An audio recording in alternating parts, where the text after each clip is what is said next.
నమస్తే friends, real ఎస్టేట్లో CRM tools ఏం వాడాలి? ఫ్రెండ్స్, రియల్ ఎస్టేట్లో చాలామంది మనం కష్టపడి లీడ్ జనరేషన్ చేస్తాం, కానీ లీడ్ జనరేట్ చేసిన లీడ్స్ మనం ఫాలోఅప్ సరిగ్గా చేయలేం.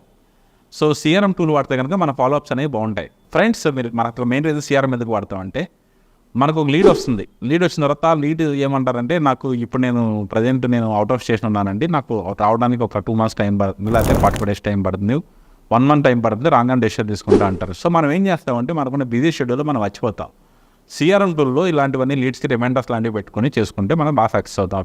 ఫ్రెండ్స్ ప్రజెంట్ సినారియోలో top real estate CRM tools ఏంటంటే, ఫస్ట్ వన్ ఫ్రెండ్స్ HubSpotలో మనకి ఫ్రీ వర్షన్ ఉంటుంది. ఫ్రీ వర్షన్లో ఫాలోఅప్ కానీ లీడ్ ట్రాకింగ్ కానీ అన్ని ప్రాపర్గా పెట్టుకోవచ్చు. ఫ్రెండ్స్ దాని తర్వాత జోహో సిఆర్ఎం ఉంది. ఫ్రెండ్స్ జోహో సిఆర్ఎంలో కూడా ఫ్రీ వర్షన్ ఉంది, దానిలో కూడా ప్రాపర్గా మనం అప్డేట్ చేసుకోవచ్చు. ఫ్రెండ్స్ నెంబర్ 3 లీడ్ స్క్వేడ్ కూడా జోహో లాంటి ఇండియన్ ప్రోడక్ట్. ఇది కూడా మనకి రియల్ ఎస్టేట్కి చాలా ఆప్ట్ అవుతుంది.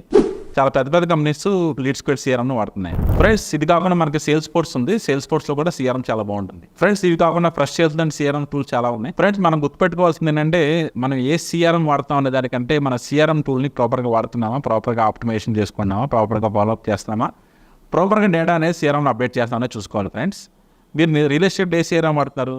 మీరు వాడుతున్న సిఆర్ఎం కింద కామెంట్ చేయండి.